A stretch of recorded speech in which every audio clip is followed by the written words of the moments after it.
Welcome back to the Lords of Lore podcast. I'm Matt, I'm Luka. I'm well. and this is the podcast for all things fantasy and sci-fi nerddom. Today, we're going to be discussing Macguffins and plot devices, items of significance, whatever you want to call them, breaking down the differences between such things. But not before we get into our scheduled segments here. Luka's Litany of Literature. Holy, I almost forgot that. Wherein Luka just has the podcast within the podcast and tells us about his fantasy goings-on of the week. Myself, I bring a monster to the table in Matt's Monster Musings. We talk about the historical significance and application in tabletop RPG games. And Will begins our main topic with bringing us some wondrous wisdom and some real world examples of the main topic. So I want to give a quick shout out to Brian, actually, before we begin here, who designed the layout that you're probably seeing if you're watching this on YouTube right now. For the audio listeners, we look super handsome and intelligent, and Brian is responsible for that. And go on to YouTube and find out for yourself with a like and a comment telling us how handsome we look. Anyways, shout out to Brian. And I also want to mention at the top, we're going to be releasing some new shows apart from this main show called Ruminations, where Luka and I review a book of our choosing and basically just gush about it or take a big giant steaming crap on it for an hour or so. And also Unabashed, where I take a guest that you're not seeing right now, someone you've yet to meet, and find out what their nerdy guilty pleasure is. So with all that out of the way, Luka, what's been on your mind lately? Well, as you guys know, I've been reading Malazan. Molasses. Yeah, nice. I actually kind of have to retcon a lot of what I said last week because I had a revelation in this 1 week of listening to Midnight Tides, which I've been listening to a lot of. I'm almost done, and I realized that this book does not take place a few 100,000 years before the events of the first 4 books. It's only the prologue of this book that happens that far back. You see, I was confused because Malazan does not care to explain itself to its readers in any way, shape, or form. So I was under the impression that it was all happening so far back when actually it's happening not but a handful of years before the plot of the first 4 books. And I realized this when a character was introduced who mentioned another character who was mentioned in the first 4 books. And I was like, wait, this has to be happening at the same time. And then it was. So what you're saying is kind of crapped on the book for no reason. Yeah, the comments we're about to get in that video that releases tomorrow are gonna shit all over you. Cool. It's all my bad. No, that's fine. That's actually an interesting reveal. I guess that changes the context of last week's L segment, but well, then how do you feel about it now? I love it a lot more because see, I knew that there's one character named Trull Sengar who appears in book 4 and now in book 5, but he's part of a race that's like very long lived. And there's characters that have been alive for these tens of thousands or hundreds of thousands of years. So I had no way of knowing that he was actually alive the few years prior to books 1 through 4. So all of this plot is actually taking place maybe 4 or 5 years before the plot of the first 4 books. And then it's all going to tie into, I'm assuming, the last 5 books. Right. So completely reframed everything that I've read up until this point that's been happening in this book. And it just when you find something out that just shatters your universe all of a sudden, that's what I had happen 2 days ago when I found this out. And I was like, wow, I've been really it's been taking away my enjoyment of these characters. I'm like, who cares what happens to them? They're gone. They're not going to be part of the main story. But now all of a sudden they are, and it's like a whole new world. So my bad, Steven Erickson. Yeah. I want you to publicly apologize. This actually sort of reminds me of The Witcher, which also doesn't care to explain the show, I should say. what time it's taking place in. All these things on screen are happening at the same time, but in reality are decades sometimes. No, I think just decades, not centuries apart. Yeah, which I had the pleasure of knowing that beforehand because you warned me about it. And so when I watched it, I was like, oh, that's a brilliant technique to use here. But for my other friends who watched the series, they were like, I had no idea what the fuck was going on. Some people aged 10 years in a day, like episode to episode. Didn't make much sense. And all the while, Henry Cavill is staying the same age throughout. So a little bit confusing. But I mean, I'm glad that you're starting to enjoy that book. I mean, like Midnight Tides is still phenomenal, even if it was happening, way before. But like now that it's tied into the main story, it's like, because in Malazan, it's like book 1 and 3 follow the same cast of characters on the same continent.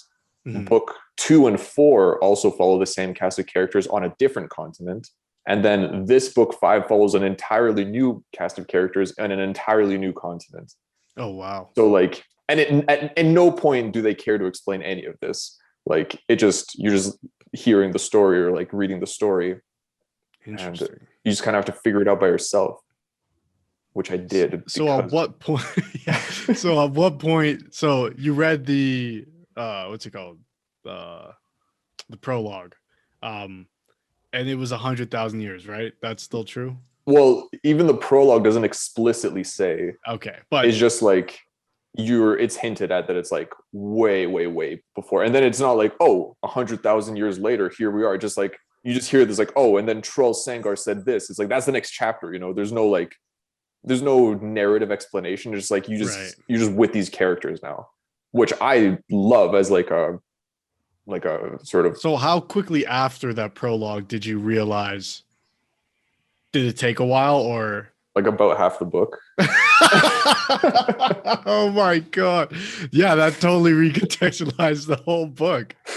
Honestly, like hearing you talk about it, I've made this same mistake before, but I can't remember what I was reading or watching when I did. Maybe it's like I think it was like a Star Wars book with Han Solo and Lando, and I think it's called like Final Run or Last Shot or something. Where like there's a bunch of time jumps in between. And I was like, this is not canon. They're contradicting themselves. This never happened. And then I was like, oh, this was 30 years ago. Okay, cool. Yeah. But the thing about this, there's no like time jump. It's just like after the prologue, the story's been linear. Yeah. And I just assumed it was happening like, even if it was like 10,000 years after the prologue at the beginning. Well, I mean, it's a prologue. Like, yeah. It's like but then there's like chapter 1 just starts, Yeah. It's like, I know that it happened after, even if it happened like 10,000 years after, I'm still assuming it's like 100,000 years prior to book 1. Right. But actually it's like a couple of years before. And this is, sorry, you said this cast of characters in this book 5 is the same as book 1 and 3? No, this is a brand new cast of characters. Oh, okay. Only one character has, like, only Troll Sangar was in book 4, and now he's like one of the main characters of book 5, which isn't the first time this happened, because in book 2 we meet an unnamed character, and then the entire like first fifth of book 4 is like this character's journey, and then like once he finally ends his journey, you figure out how he got to where he was in book 2. And it was like, so like it's not this is something he's done before, where like he like introduces a character, then tells you their backstory later, or like tells you how they got there later. Right. But I was just not expecting this, so it's been a little bit of a mind bending experience. Well, I'm happy for you. In the end, it's all sort of worked out. It has. But has it changed at all your opinion on jumping back as far as like 100,000 years? No, it hasn't. No. Okay. No. Which is why I like the book so much more now that I know that it's still part of this main story. Because I've accepted the fact, like I knew going into Malazan that it did not cater to the reader. It didn't like hold your hand at all. So I was ready for like the like confusion. But now that this is like, now that I know that this is still the one story, it's like made it much more enjoyable. Now I can't wait to see like the ending, because I'm like right at the rising action, getting to like the climax of this story. So nice. Yeah, Midnight Tides, phenomenal work. Any thoughts, Will? I still want the smoke. You're still coming for the author. Hear that, Steven Erickson? I challenge thee to a duel. No, it's definitely good that he made some efforts to fix the thing. I don't know, from my perspective. I don't know that much about mayonnaise Zan. The corn maze. Yeah. So okay, cool. Midnight Tides recontextualized for me. Great book. that is my revelation of the week to add to the litany. Oh, that's awesome. I'm glad you've been sitting on that for wait, how many days ago was that from today? I think 3. Okay. So like right after we shot that podcast episode. Yeah, pretty much. I was like, oh. Nice. Love it. Okay. I think with that, we can move into Matt's Monster Musings. And this week, I'm taking you guys back out to the Far East, but this time to China, the southern mountain valleys of China. I don't know anything about geography, so if any of this is wrong, don't comment. But that's what I read, so that's what I'm saying. And the creature or monster or yokai or spirit we're going to be talking about today is the Jinmenju tree. Probably saying that wrong as well. Luka, I think this is one of those rare occasions where this is a monster I have used in D&D, but not in the specific party you were in of mine. So this will be hopefully newly terrifying for you. Nice. But basically, the Jinmenju is a tree that bears fruit, but the fruit has the faces of humans. So not like flesh as we were, not like if you cut somebody's head off and put it on a tree, not like that at all. Just like a weird peach type fruit that has human-like features and like lines, shape, I should say.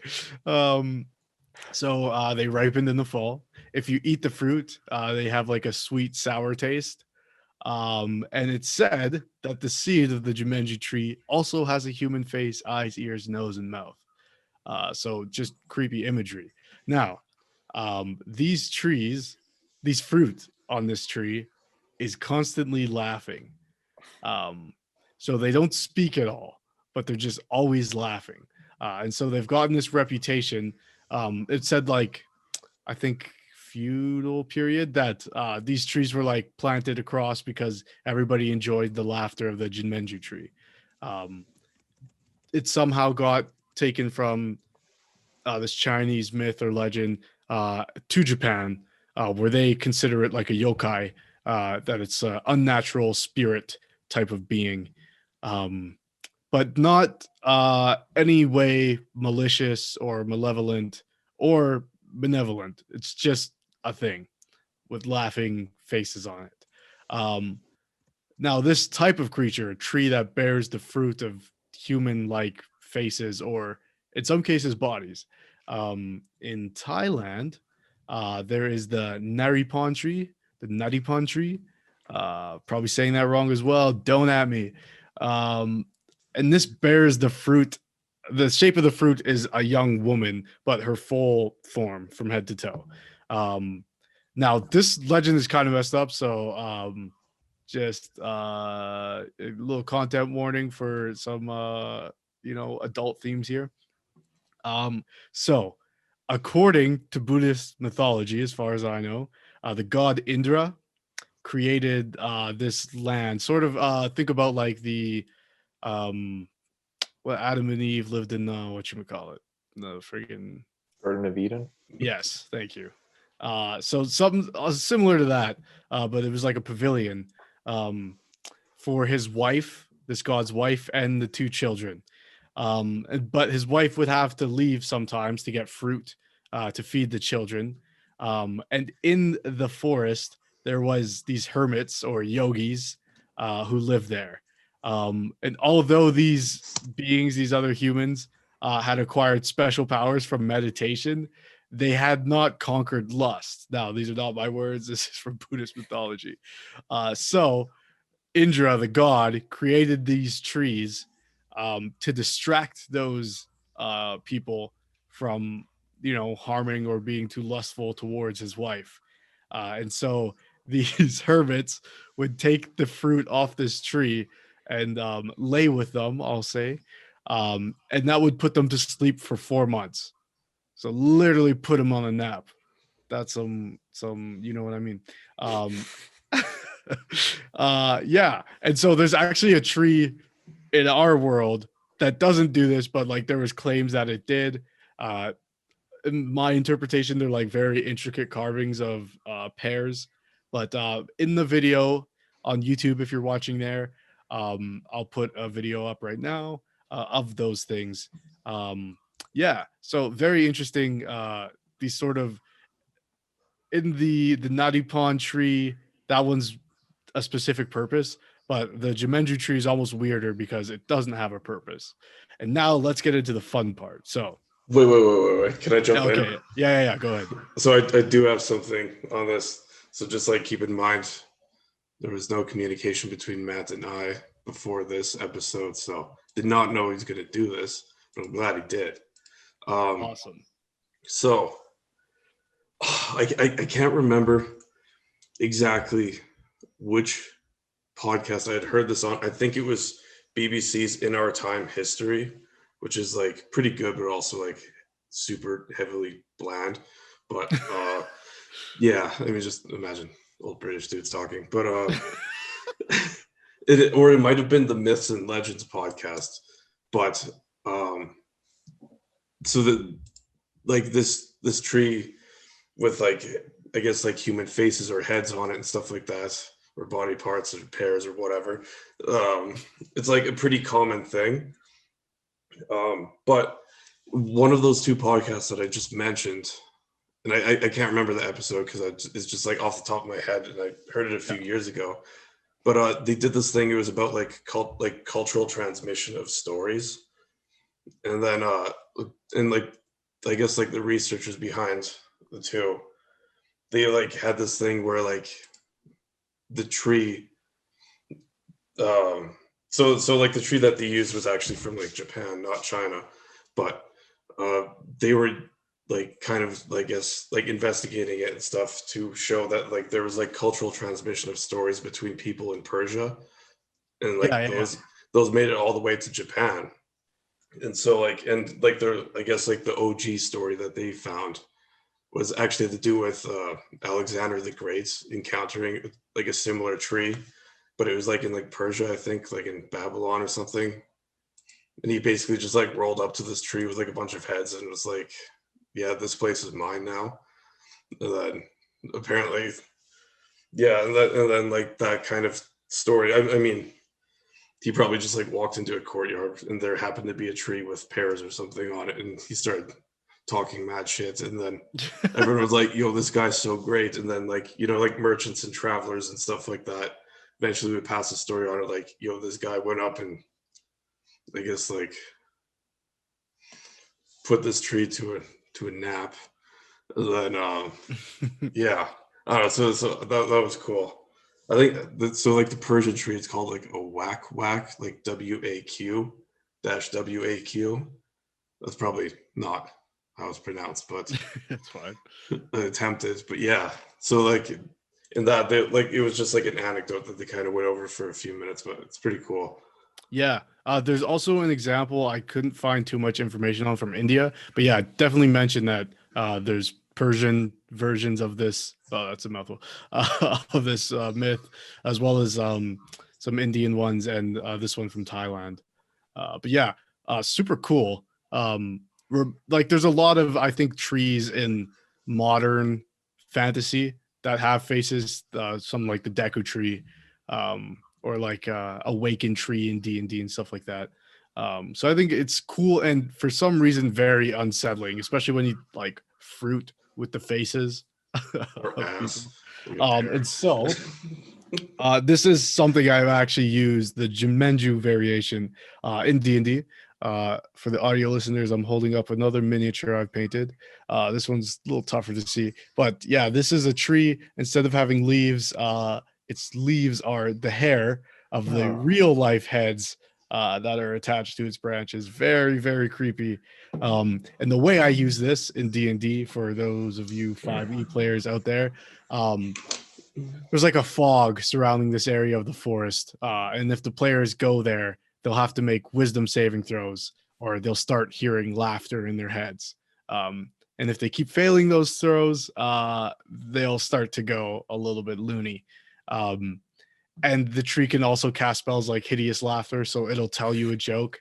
And you'll just lie prone and have to make saving throws. But also, if the players can avoid all of that, when they get to the tree, they might find the decayed corpse of someone who fell into the tree's trap, or they might find a newly perished body missing its face. And so the idea there is that the Jinmenju tree can sort of steal your soul if it tricks you into sitting down and listening to its jokes or sharing a laugh with it.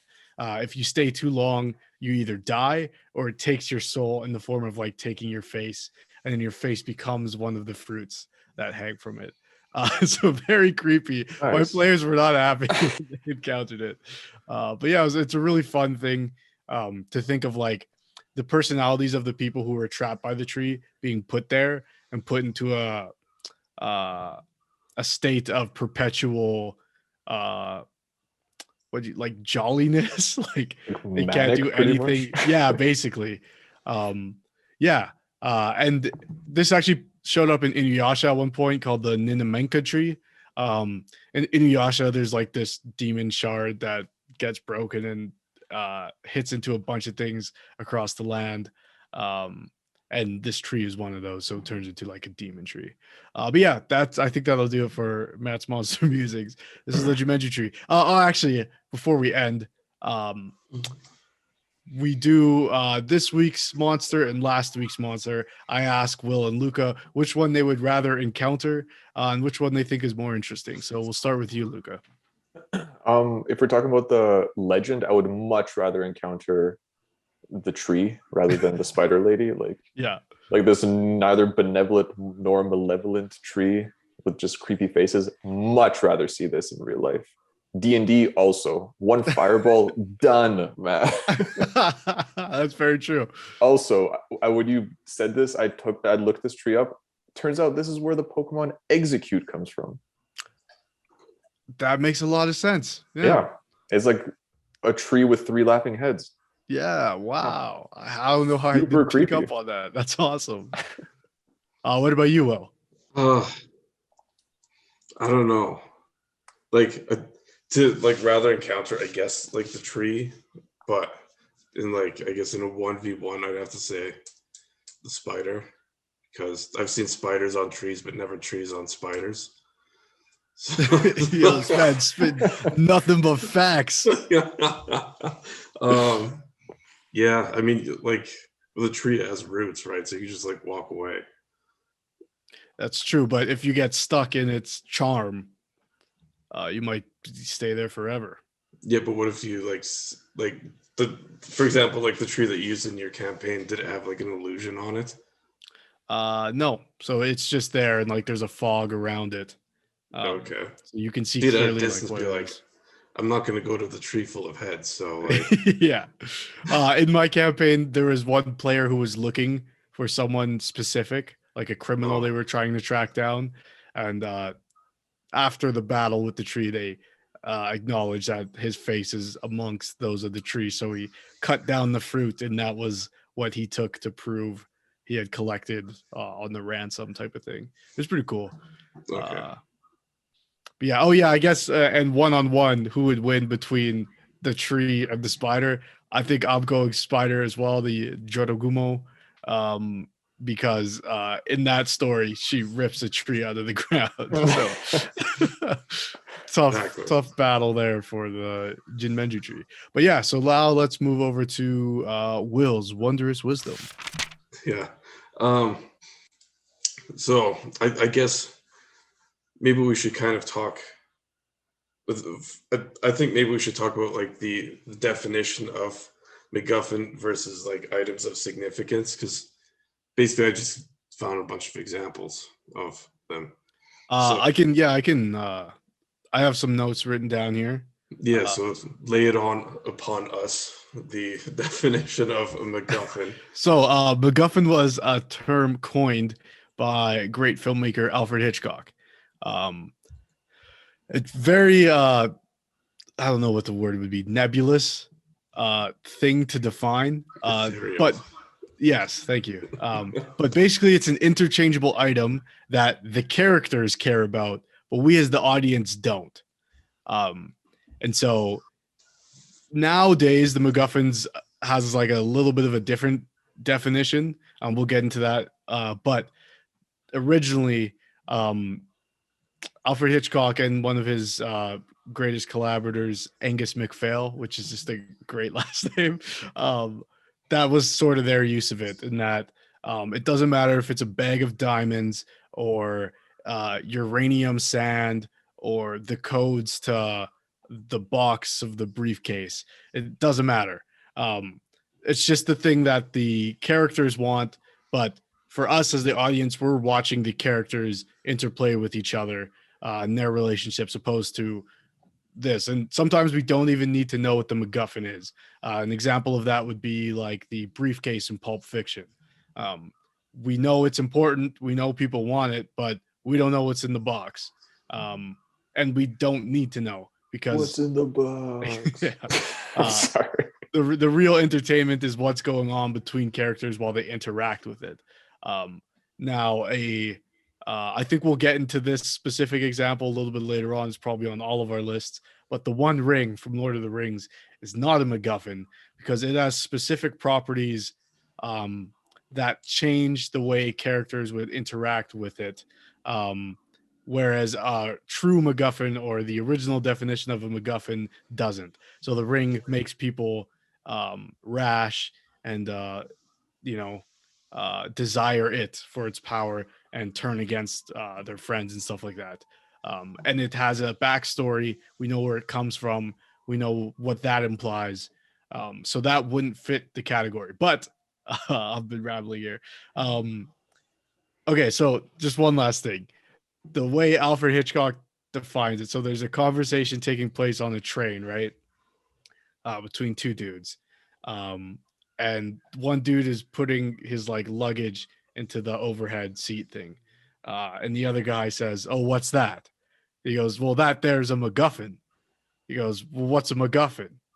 And the guy says, "It's an apparatus for trapping lions in the Scottish Highlands." And the other guy says, "There are no lions in the Scottish Highlands." Well, then that's no MacGuffin.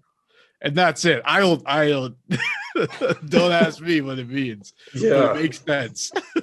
So I guess before I move on, so how would you, I guess, because you coined the term earlier today, iOS. Yes. In our group chats. So maybe could you give us a description of what that means? Yeah. So again, I think most of us, myself included, before we started researching for this podcast episode, MacGuffin was just the object of power the people in the story were drawn to. But with a lot of modern fantasy and sci-fi, those objects are really important. And so for the purposes of this podcast, we're going to be calling those items of significance. They don't always have to be items. Sometimes they're people. Sometimes they're places. Just a thing of significance that propels the story forward and is the focus of a lot of people in the story. But it's not a MacGuffin because a lot of times they're not interchangeable. And one last thing. So the reason why there's this difference of opinion or confusion surrounding the term MacGuffin, because George Lucas, also one of the great filmmakers of all time, he disagrees famously with Hitchcock on what a MacGuffin is or should be.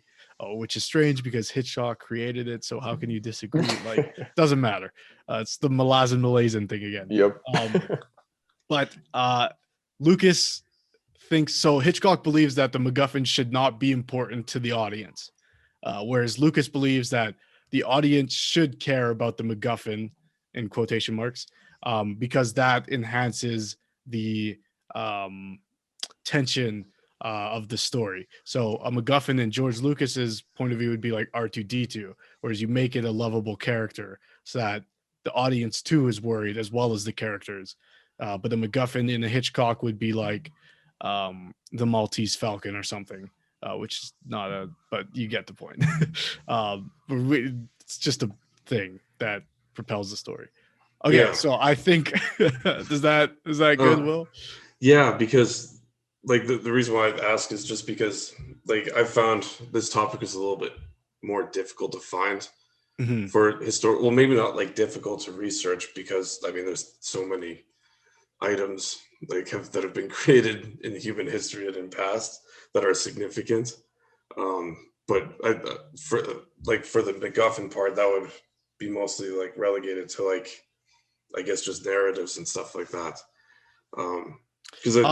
At the risk of sounding super offensive, there are forgive me if I offend you on this, there are certain places in the world, let's be vague here, that are contested between differing groups. You can see that as a MacGuffin because the importance of those places to most other people who are not directly involved in the conflict is sort of lost on them. We don't care, but we know it makes those two differing factions very upset. And not to say that we shouldn't care or anything like that, or we don't care about what's happening between those factions. That's a different story and not one for this podcast. But I guess the significance of the contention is sort of lost on anyone who's not directly involved. Okay, so you're saying like settings can also be. Yes, like places could, resources could be a MacGuffin. It's like the unobtainium, like like Avatar, like we're invading because we need this specific resource. We don't know what it does, like we know it powers our whatever, but beyond that it has no significance besides being the thing the bad guys want and the good guys don't want the bad guys to have.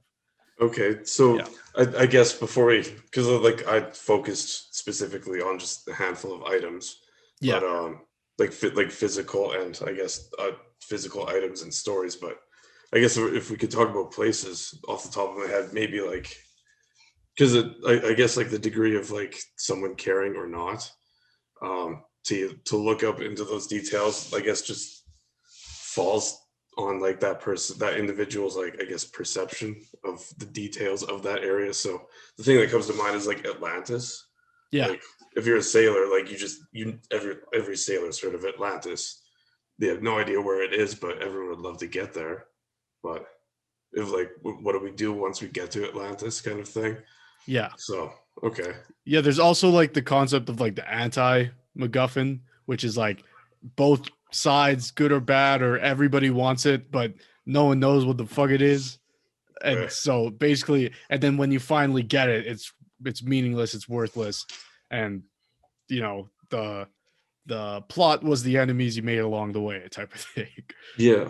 Okay. So for like real world, I guess examples, like in history that I just kind of perused, I guess would mostly fall in the category of item of significance. Right. The iOS. So for example, like the Sword of Mars that was owned by Attila of the Hun, which has been, I don't think there's no like physical copy that I know of that exists now, but that's like confirmed to be it. But like at the time that was kind of like, I guess like almost something comparable to like Arthur's Excalibur.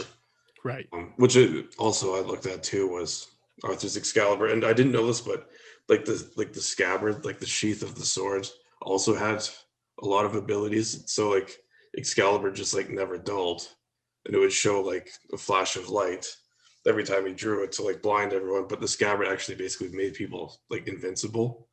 Oh, which, damn. Yeah, which like you could not get like physical harm and you couldn't bleed if you were wearing it. So I thought that I was like, man, how come nobody ever talks about that? Like I'd rather have that than the sword. Yeah, sword's just a sword. Yeah, like yeah, and then I guess stemming from that, you could also like an example that I found that was definitely prevalent was like the Holy Grail. Yeah. And also like the Ark of the Covenant, which also that was also listed as a MacGuffin like on some websites that I've found, specifically like in its telling through like Raiders of the Lost Ark. Yeah, so that's one of the classic examples of not at all like it's a MacGuffin up into the final act of the film, or not even like when they discover it, it stops being a MacGuffin because we see spoilers for Raiders of the Lost Ark, I guess. We see what it like does. 50 years, man. Like, yeah. Well, I mean, hey, but we see what it does at the end, and it's definitely not interchangeable. There's nothing else that melts your face off in the same way. And also an example of an anti-MacGuffin in that, oh, we want it for the power. So here's the power. What are you gonna do with it? You have no face. Yeah.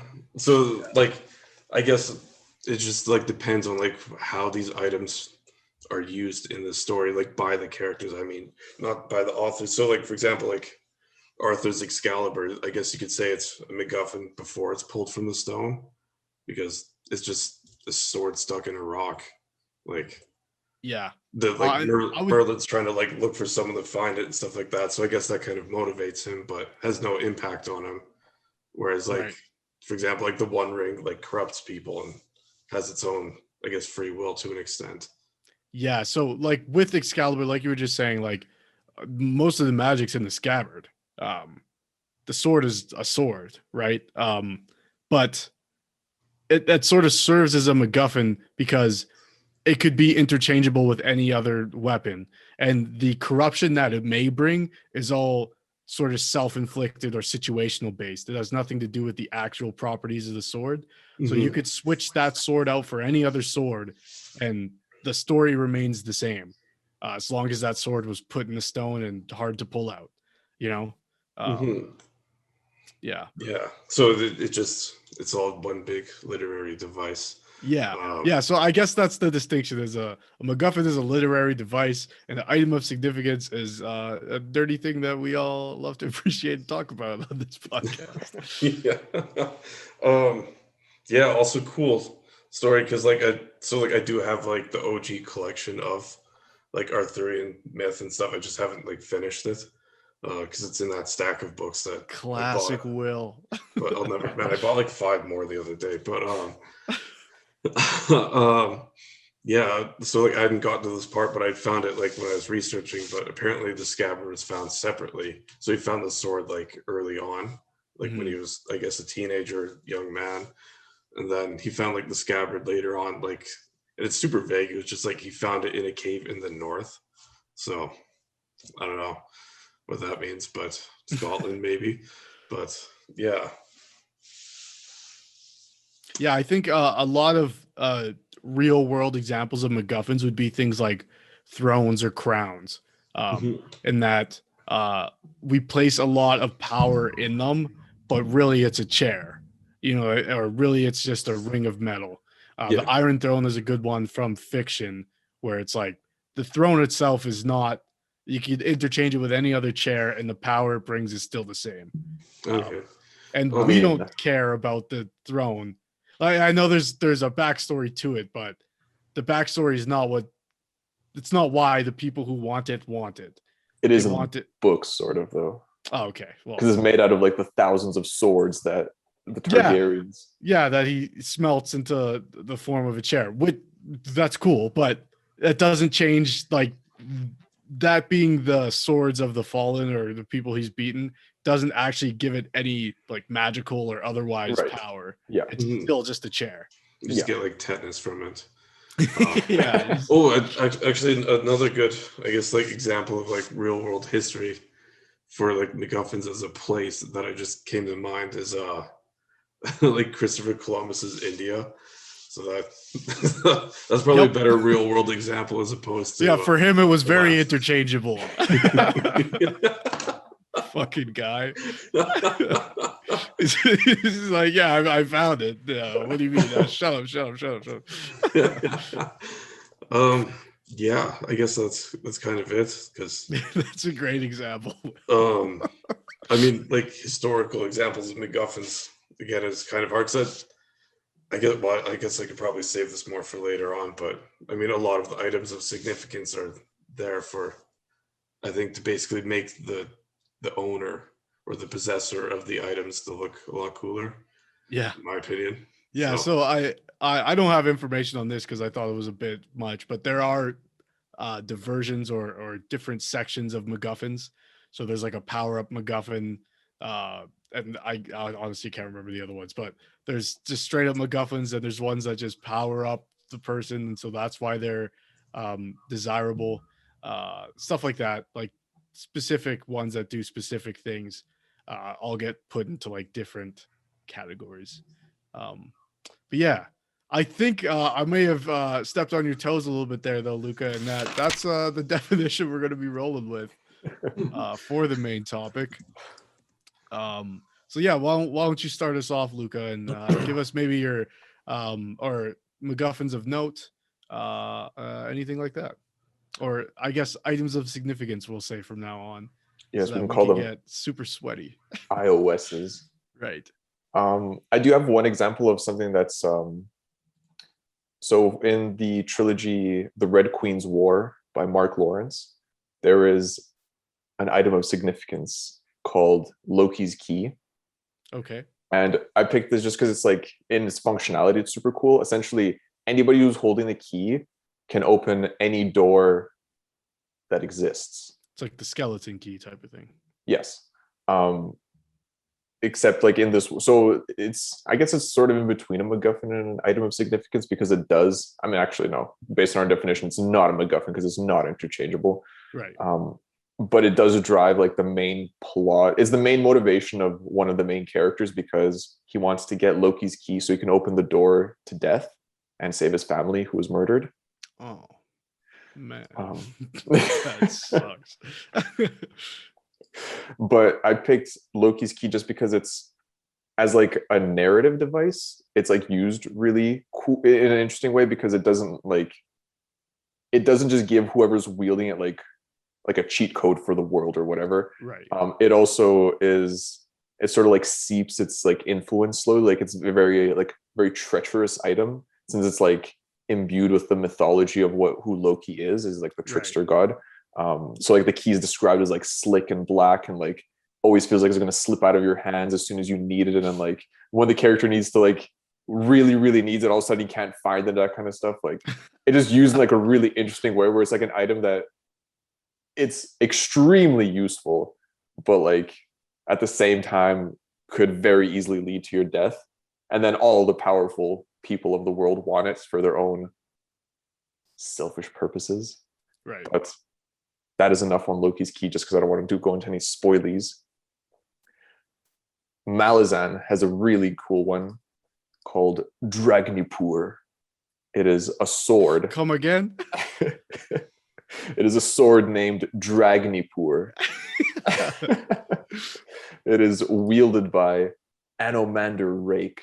Wow. Who is one of those long-lived beings. And Dragnipur is a gigantic black sword that he carries on his back, and it entraps the souls of any person slain by it and sends them to a terrible place. I don't want to get into it just because it's sort of spoilers, but it's just a terrible fate to be killed by Dragnipur. So it sends them to like a interdimensional space, or like only people who were killed by that sword get sent there? Minor spoilers. Yes, people who are killed, they get sent there, and that space is within the sword. Right. Oh, sort of like that character in DC, Katana. Oh, like yes. Yes. Yeah. Except it's like a real plane of existence. Oh wow, it's fucked. And what the people go through there is like, it's not like some kind of horrible torture or anything. I mean, I guess it sort of is. It's like a singular task they have to do for eternity. It's like Cole Harbor from Elder Scrolls type of thing. Yes. Wow. But anyway, there's more to it. There's like way more secrets about it that I don't know yet because I've not done the series. But it just a very cool item. I love swords. Is that the dude in your background? Is that? Oh no, my background is from the Stormlight Archives. Oh, right. Sorry. I don't know that this is a specific character. It might be. I think he's holding a shard blade, but anyway, that's a totally different. Actually, shard blades are also items of significance, there we go. which are also swords. But the one that I wanted to dive into, because the entire world is pretty much built upon this item of significance, is One Piece. I don't know if you guys have seen One Piece. I believe you haven't. No. So in One Piece, there are things called devil fruits. And devil fruits, once you eat them, you gain a specific ability. And essentially, the entire world is filled with these devil fruits all over the place, and random characters pick up random fruits. Each type of fruit has only one in existence. So there's like one type of each fruit, and if once a person eats it, it's gone. And the only way for it to come back is for that person to die. Is that the like Tony Chopper? Yes, he ate the human fruit, model human. Yeah, okay. Awesome. So the devil fruit. So there was only one of those fruit, and he ate it. That's hilarious. I love this character even more every time. Okay, go ahead. There are 3 types of devil fruits. There's Zoan types, which transform the user into another species at will, which is what Chopper ate. There is Logia fruits, which allow the user to turn their body into and control a natural element.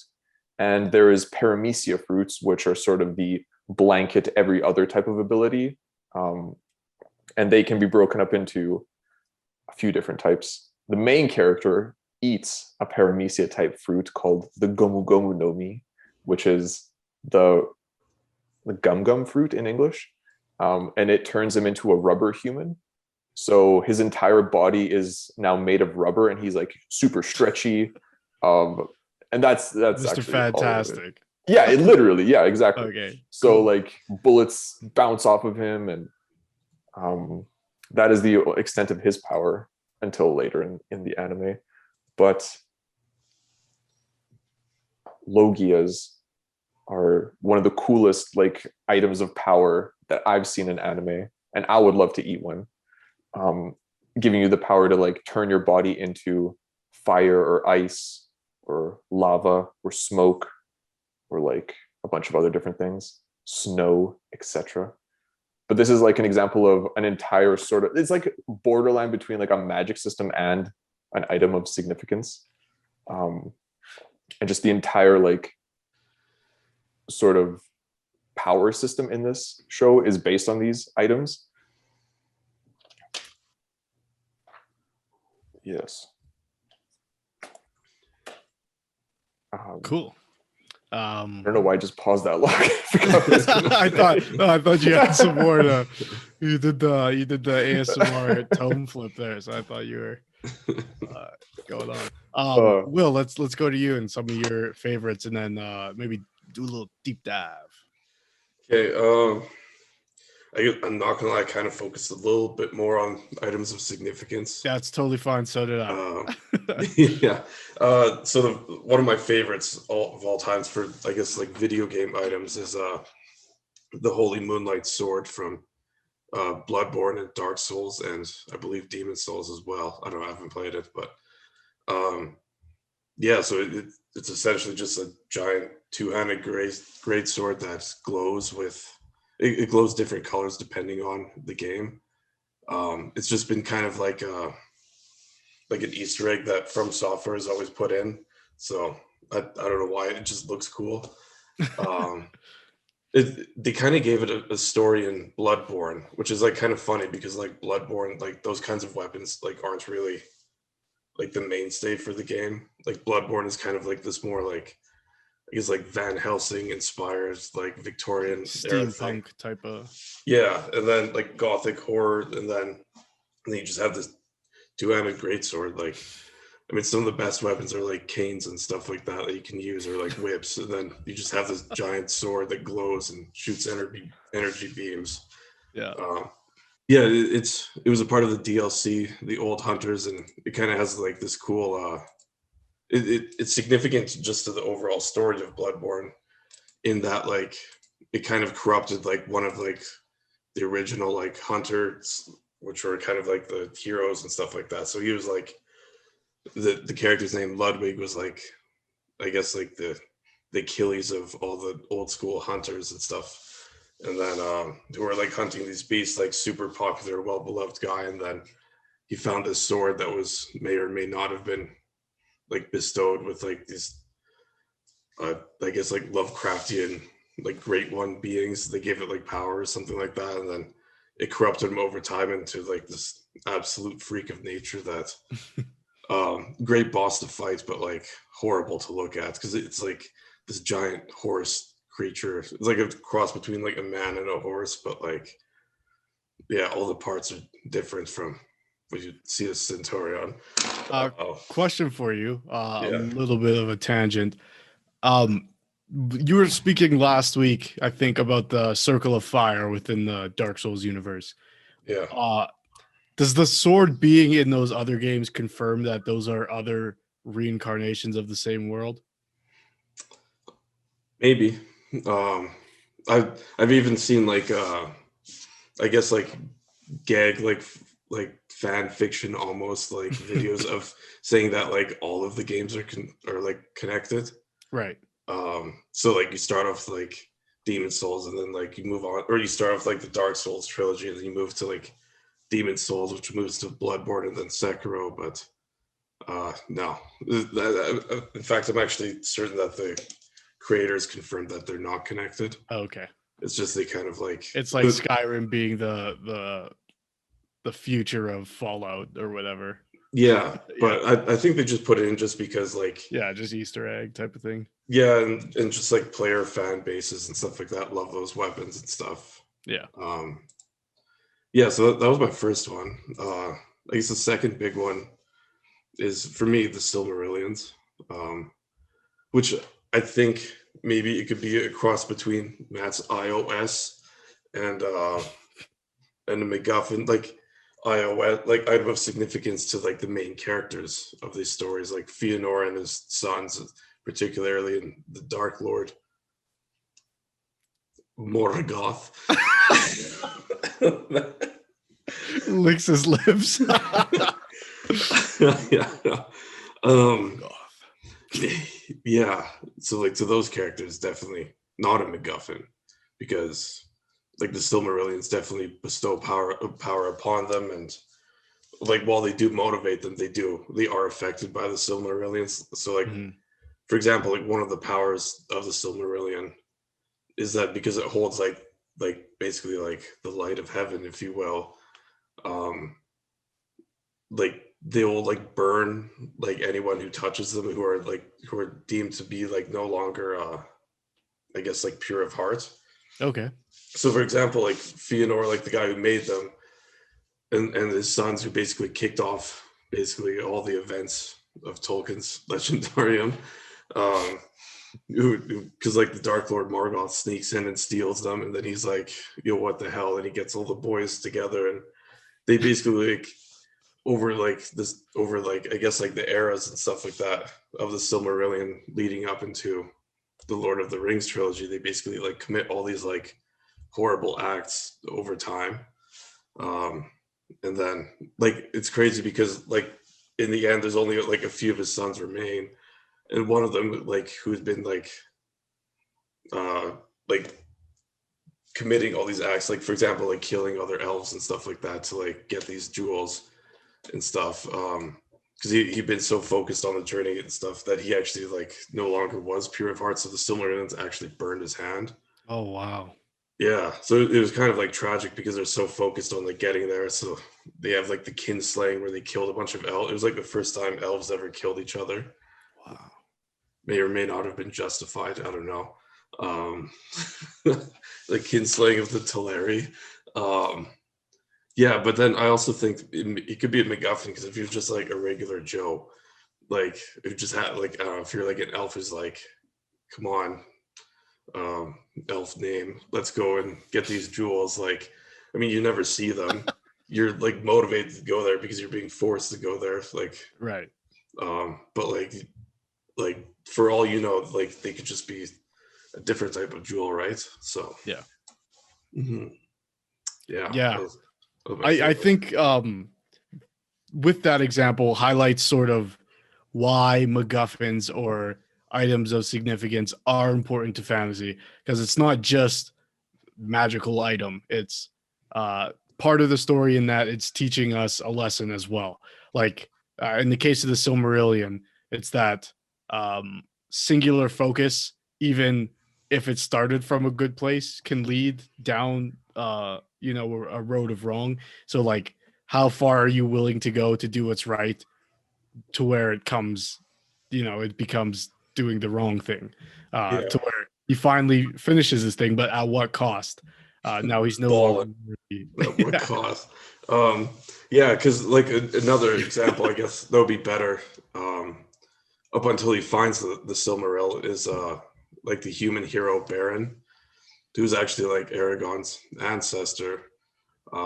He was like the first like human hero, and also I can't remember if he's like the dad or the grandfather of Elrond and his brother as well, because Elrond and Aragon are actually like related, right. despite there being several thousand years between, incest, whatever, with Arwen. But yeah, so basically, like A few thousand generations, I think, is fair game.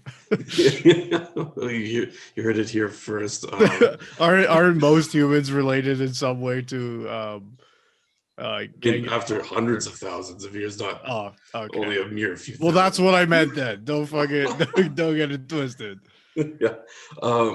Yeah. So, anyways, like Baron, like falls in love with this elf chick named Lithian, which actually, fun fact, was Tolkien writing him and his wife into the story. Oh, fun. Yeah, because like when they were like younger, like when he was like trying to like wheel her and stuff, like they like the parents didn't approve of him, kind of thing. So like in this story, we have like Luthien's father being like, "This guy's just a human. Who cares? He's not an elf. Get out of here." He's like, "If you really want to like clap my daughter, you."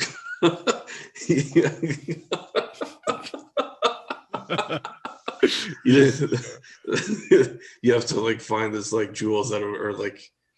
Wow! So he sends him on essentially like a death, like an impossible task. Yeah, because even like if he's not pure of heart, he'll die anyways. Yeah, because he's just like, well, now I don't have to deal with this, like my daughter's boyfriend kind of thing. Yeah. So, I mean, I guess it's a MacGuffin in that he was just like, Lamau, okay, it's just a rock. I'll go get it. And this rock happened to be like containing the light of heaven. It was also a part of the crown of like the most evil character in the universe. But like up until that point when he was like, oh shit, this is like actually real, he was just like, okay, cool, whatever. So, I don't know. Is that a MacGuffin? Maybe. Wow, is that sort of like... so you said it's Tolkien putting himself into the story. Is that like him going to war? No, it was just this is just off the top of my head, but like I'm pretty certain that like his wife was like kind of just like his neighbor kind of thing. Okay. And then he was like interested in her, and then like basically like both sets of parents were like, well, this Tolkien guy's kind of a nerd, so no. Get out of here. And then so like, yeah, it was just kind of like a courtly love kind of thing where he's trying to like, I don't know. I don't want to make it sound like creepy, but like, like watching from afar kind of thing. And then like eventually like a Romeo and Juliet kind of thing is a better way to describe it. Yeah. Yeah. So Silmarillion, that's definitely my favorite. Yeah, there's tons of that. But what about you? Okay, I have a few. Maybe I'll run through. Okay, so in terms of MacGuffin, I'm going to use Star Wars examples again. But okay, so a item of significance would be the Death Star plans for sure, because within the Death Star plans lies the key to defeating the Empire, at least initially. A key victory for the rebellion. But we care about them because it's R2D2, like I was saying before, and we watched these plans go on this journey in A New Hope, and so we're all sort of invested in it. And we can't interchange those Death Star plans with anything else because we need those plans, the plans that were made by Galen Erso in a defiant gesture towards the Empire, who had taken his wife and separated him from his child, forced him to work, turned his study of kyber crystals into a super weapon where he wanted it to power uh, outer reach solar systems, so that the whole galaxy could, not have to fight over resources, but they turned it into a planet destroying laser. So he's obviously pretty upset by that. So he builds in their giant super battle station. He builds a 2 meter by meter hole. I'm a fucking nerd, man. I can't remember. And so there's a chance. You're saying there's a chance. Yeah, it's like bullseyeing womp rats in the T16. But yeah, so that's item of significance to me. But MacGuffin would be like Solo. Like the coaxium in Solo is hyperfuel, but we just know that's important because the galaxy runs on hyperfuel. It could have been anything else. It could have been water. It could have been diamonds because people want diamonds. The actual item is not very significant. The only thing it gets used besides being the attractive thing in the story is I think they use it to fuel their own ship at one point to get out of the grips of a creature I can't remember the name of. Yeah, so Death Star plans are definitely one of my favorite, especially when you factor in that scene at the end of Rogue One. And oh my gosh, the things everybody goes through to get those plans, to the stupid droid who, like, to the stupid farm boy who almost fucks the whole thing up. But they somehow manage against all odds. Fucking love Star Wars. Another one for me. Okay, so just a few off the top. Zelda, the character, the person, is definitely one of these items of significance because she has the power of wisdom of the Triforce, and often in a lot of those games is the key to defeating Ganon, along with one of my other examples, the Master Sword, which is like, oh, you have courage, but you need the sword that seals the darkness. So go here and get 3 things. And when that doesn't work, we're going to send you to 7 other places to get those things. And then we can finally open up the gate to the sacred realm so that you can charge the sword up. And then you need Zelda to defeat Ganondorf, which is great game design, but pretty predictable as a Zelda fan. But I love it all the same. One of my very favorites, though, and I would call this maybe not a MacGuffin because it's only important to 1 or 2 characters. And we, the audience, actually care about it in a way. It's significant to our interpretation of the film. And that's Kay's horse. I should have brought it. I have one from Blade Runner 2049. Spoilers for 2049. We've all seen it, right? Yes. Mm. Okay. So the horse being significant in that for him in the time, he's perceiving it as something that he had as a child. And it highlights the fact that he's not a synthetic being. He is a real boy, Pinocchio style. I think it's an important one because we later find out that it's not his at all. And there's somebody else who is actually real, born of 2 replicants. Well, that depends on your interpretation. Is Deckard a replicant? Let's not get into it now, but yes. Or at least a hybrid replicant and human. We learn the girl in the story is. So yeah, Kay's horse for me, obviously one of the most heartbreaking revelations in the movie in my recent memory. Him finding out that's not true. You're not special, but therein lies your uniqueness, is that you have your own agency and choices. You don't need to be real to be special. It's really touching. Ark of the Covenant, as we mentioned before, is another one that is great. But I think let's get into it, because I think there's one that's probably on all of our lists, and that's the One Ring. We could even talk about Infinity Stones, not a MacGuffin, because if you interchange those stones, the movies they're in before Infinity War are completely different. But let's talk about the One Ring. Let's just I'll throw it over to you, Luka.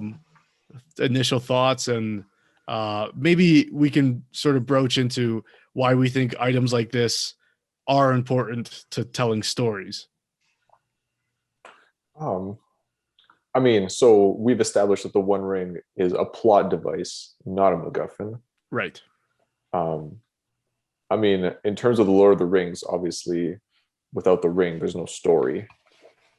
But like these items of significance, in terms of just like why they're important in fantasy, is like they always like you need something to hold the fantastical elements of the story in, and it's like it's always easiest to make, you know, the sword, the ring, the cloak of invisibility from Harry Potter, the Elder Wand, and you know, all these items that like sort of add the mysticism of the world. Where they're bad is when the story is solely carried by this item, and like every conflict is resolved by the power of the MacGuffin or of the item. Right. That's where it's just like lazy and not fun to watch or read or anything.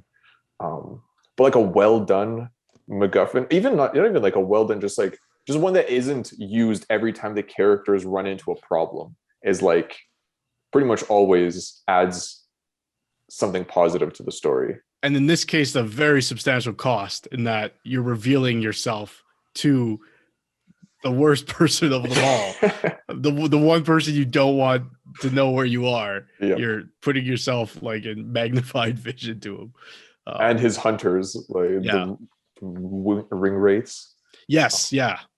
I feel like a MacGuffin, like an item of significance that is like so overpowered, like the One Ring, for example, without having those like drawbacks, it takes so much away from like from like a storytelling perspective. It's like, what's the risk? Like why should the characters not just abuse this thing? Like why shouldn't they just give the ring to Boromir so he can, you know, slaughter all of Mordor? Like I can. So that's why I love the One Ring.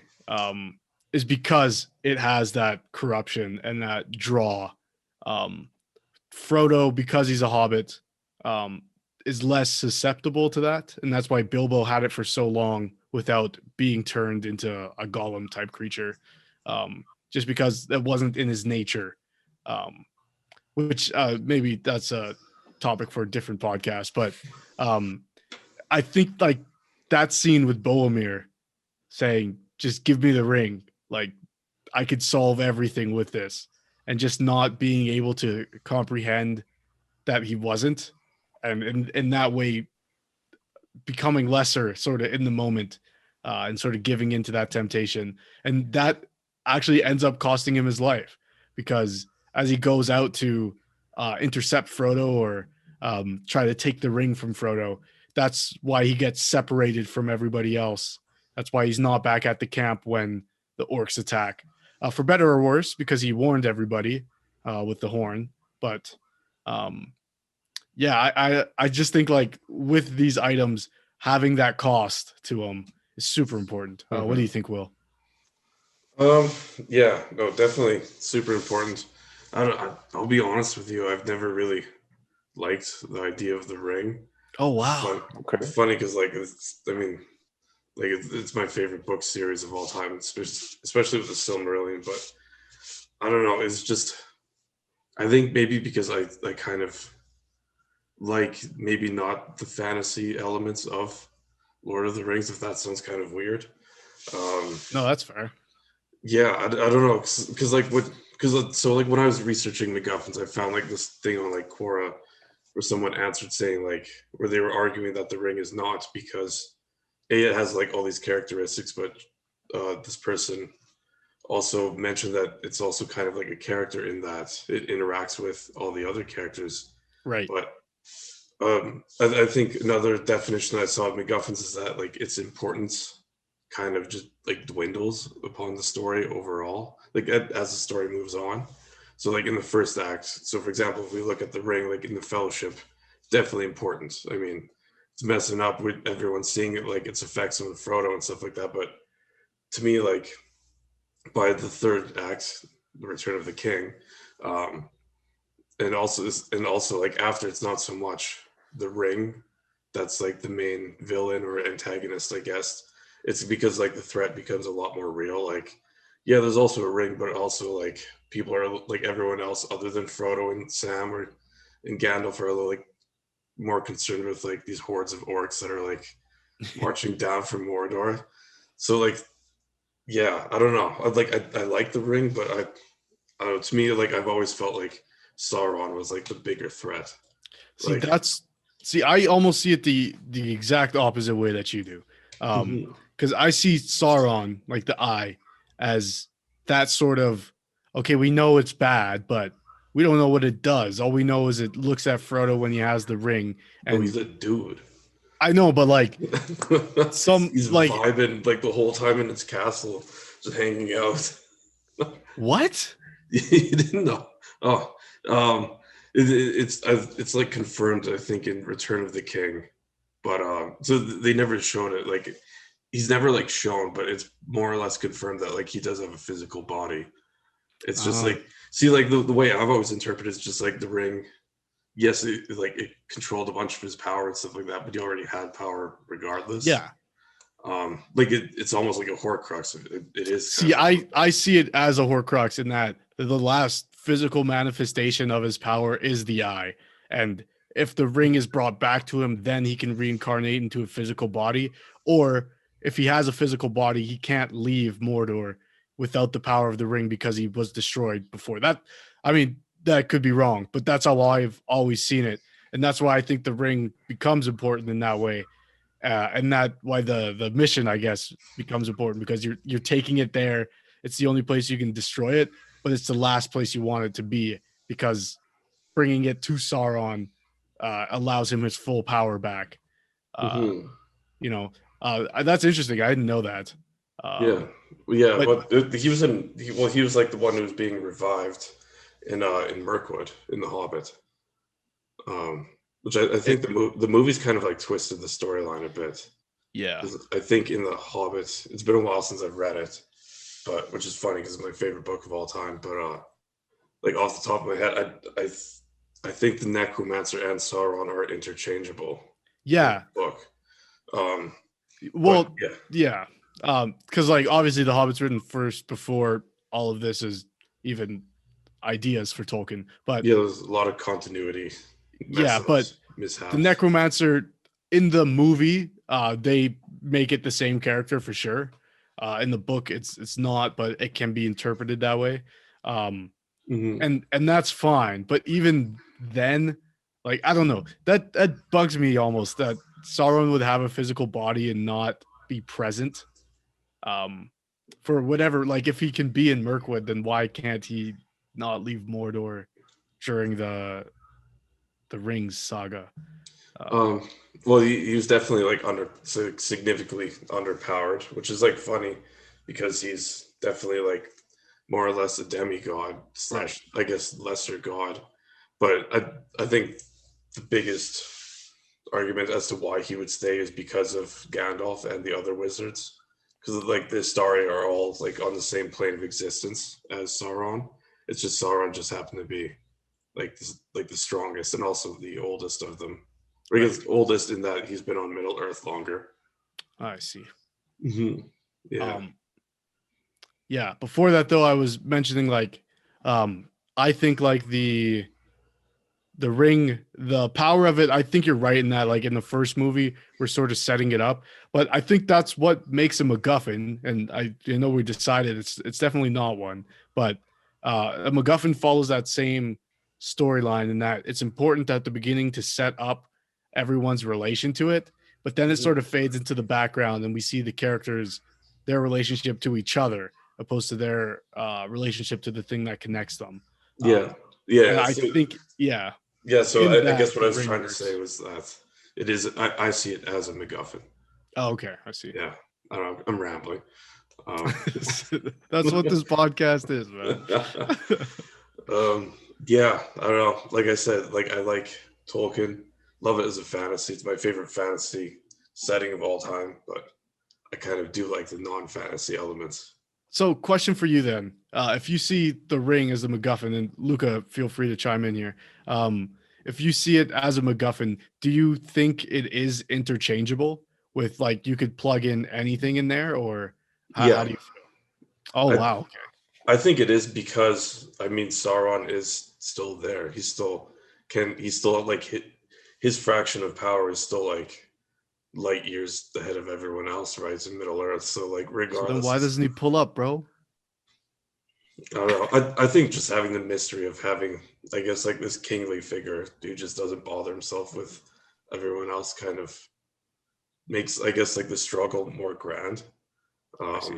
Like I think it makes his, like, him and his armies and stuff more like just on a larger scale kind of thing. Because I guess, like, why would you have like a king or emperor or whatever, like, just hunt down like one person? You know what I mean? Whereas he could just send others to do his bidding. Yeah, but it hasn't worked for a millennia, right? Like the ring has been missing from him forever. Yeah, but he's only like recently returned. Like, okay, I think within like the last, like, I think when The Hobbit is happening, which I believe takes place like 60 some years before. Yeah, because Bilbo's that's like when he first The Hobbit, back. Right?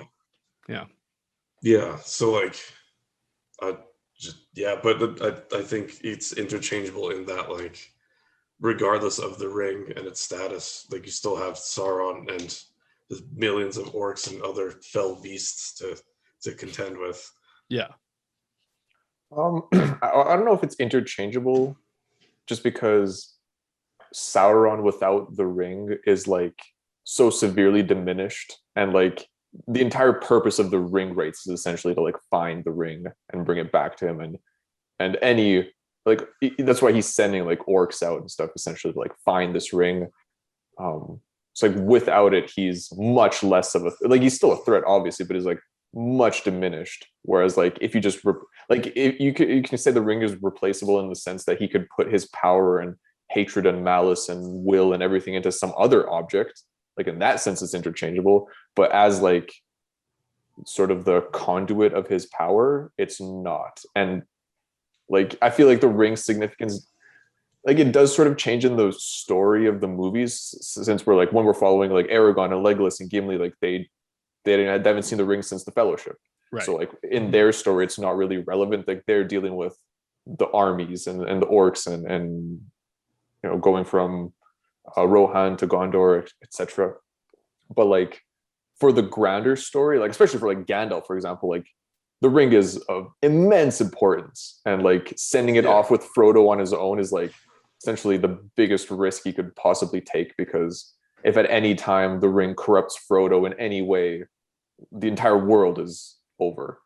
And like the fact that Sauron can't, I mean, I don't remember from the books, like I know he, like in the books it's not a flaming eyeball on the top of a tower, like it's just sort of like a metaphysical insinuation that he can like see everything. It doesn't actually have like a physical eyeball. Like it's also, like Will said, he has some kind of physical form that's hinted at. I don't know if it's explicitly stated. I don't remember, honestly. I haven't read. I think it's like on like a page or two. I think it's mentioned when like the mouth of Sauron comes out of the gates. I think that's when it's mentioned, if I remember. Right. But like the fact that he is in this state, stuck in what's his tower called? Barad-dûr.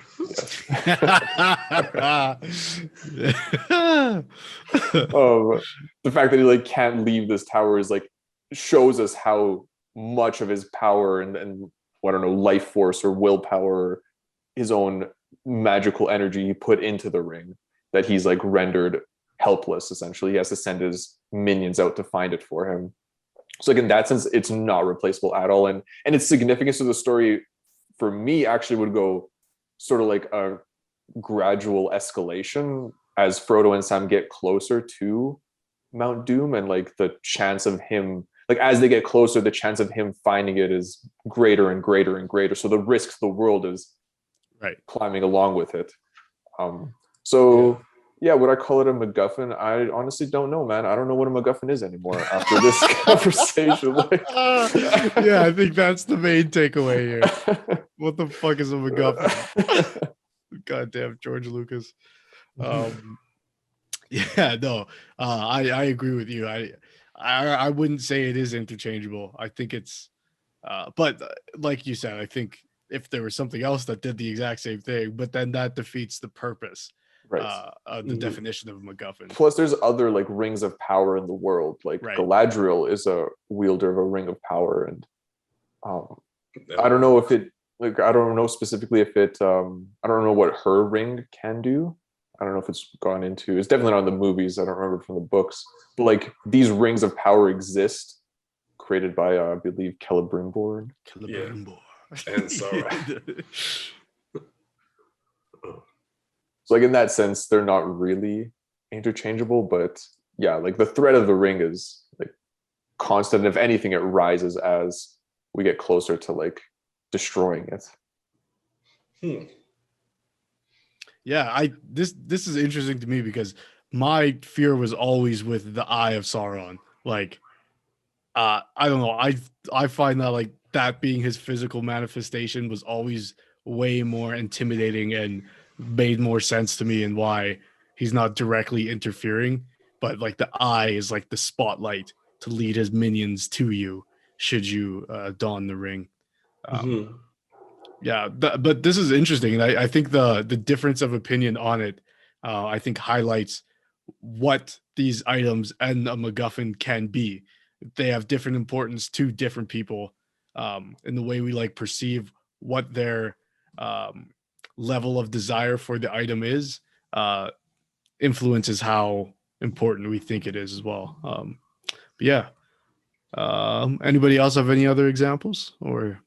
No, but one thing, I guess slightly off topic, is I've never understood like why did Sauron just like wait to like regain his personal power like over time? Like, yeah, he needed the ring, but he could have like waited until, like, if the ring held 50% of his power, why not wait until he was like reached up to like 45% and then start building his armies? Because I don't know, it was kind of like all this urgency for no reason. I see it like a lich, like a Horcrux. Or a phylactery, depending on which lore you're familiar with. In that, to become as strong as he was, what's the war called with Sauron? Like the War of the Ring? Sure. Like the first one with the elves in the prologue. I think that was just the war. That was the I can't, it's not the War of Wrath. That's the like, Morgoth one. Yeah. But yeah, it's like the last alliance of men and elves. Like yes. Yeah. Okay. So I think to gain all the power that he did then, he had to put part of himself or most of himself into the ring. And therein lies his power. So I'd say like most of his power is in the ring, and the ring heightens those abilities.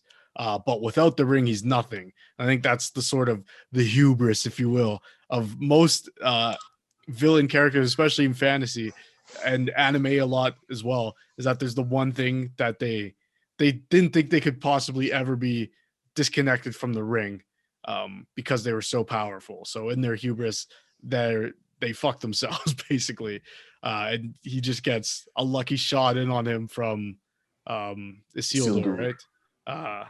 Of his father's sword. And so now I think that he's just a fragment of who he was, and that is manifested, represented in the eye. That's how I interpreted it. Yeah, Sam always thought of it as like he can never get back to what he was without the ring. Like he can just like survive, and he's not even like gaining power slowly. He just like he barely survived the severing of the ring, and like he's only holding on because his soul is still in the ring. Yeah, and then the only way for him to get back is to get the ring back physically. Yeah, because then like I feel like maybe they're just but I feel like they didn't take shortcuts with the films, right? So it was a choice to leave out any sort of physical representation of him. And so if they if they felt that was important enough, I feel like it would have been in there. Not to, I mean, Tolkien wrote it, so if there is, there is. But I find it more interesting if there's not. Well, I think like Sauron's. Sauron's like influence in the books, even he doesn't like show up physically to like fight Aragorn one-on-one or anything, you know? Right. Shit. That's my bad. Like in the movies, it's like the flaming eye is sort of like the physical visual representation of his like soul's ability to like exist in the world and like still spread his influence. Yeah, I don't know. I think he could have just did like way better planning in his search of the ring. But I think that's the fatal flaw of all villains is that I don't need to or I'll tell you exactly what I planned because there's no way you could stop me. I'm far too powerful. Yeah, I don't know. It's just, man, if I was Sauron, just like, just like, real G's move in silence, Yeah. You're familiar with like Watchmen, right? Yeah. Yeah, so I think it's Adrian Veidt. At the end of the movie, he reveals his plan, and Rorschach says something to the effect of, "I'm going to stop you." He says, "Listen, man, I'm not one of these fucking comic book villains. I did this shit 25 minutes ago. It's over. There's no going back, man. I'm just telling you because I respect you." More villains should be that way. Yep. But he's not a true villain in that sense, so that makes more sense. I mean, other than the mass murder he committed, yeah, he did, but he's a bad guy, but is he a villain? I don't know. He's a bad guy, but is he a bad guy? Of course he is, but he's the necessary evil needed for the Adrian apologist. Releasing giant squid I'm monsters. a Rorschach apologist as well. We'll have to break that down on a different episode. But final thoughts from you guys on MacGuffins and items of significance. Well, I guess if you want to use them in your fantasy campaigns, or I guess just narratives or whatever, I think, well, definitely motivation, obviously, for characters, or maybe not obviously, but because we don't know what a MacGuffin is, I guess.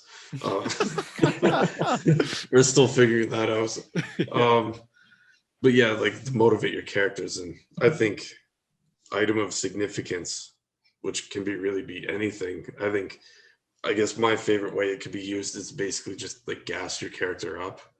I mean, a sword with a name and a different, I guess, appearance compared to other regular swords always looks cooler. I think like in history, that's kind of how it was used as well. Like my hero is way cooler than your hero because they have a sword that never dulls, or a scabbard that makes them immortal, kind of thing. Right. So yeah, I don't know. I guess there's so much stuff that you could do with items of significance in campaigns for D&D, for example. Yeah, I think similar to our last week's episode, tying in your MacGuffin or item of significance to your calamity or world beginning or ending event is a super cool way to make it significant. Like, this is the item that caused that, or this is what people were after that caused that war. And I'm also a big fan of the anti MacGuffin, the thing that has no purpose once you actually get your hands on it. It's just like a marker for like status or whatever, or you get there and it's not what you expected. It kind of sucks because I think that's a lesson in itself, similar to the Silmarillion. What about you, Luka? Yeah, I think they're super cool. I love to read about them. I love talking about them. Yeah, just all around great plot devices. But if you guys could choose one to have in our world, what would you great question. Man, I'm really trying not to say Master Sword. Wow, I think I'm gonna sound like a sociopath. Maybe the Infinity Gauntlet, just to bend reality. with all the infinity stones with it. Yeah. Or maybe just the time stone for when I say something stupid like that. I could just go back and fucking not say it. Yeah, that's mine. I'd say the time stone.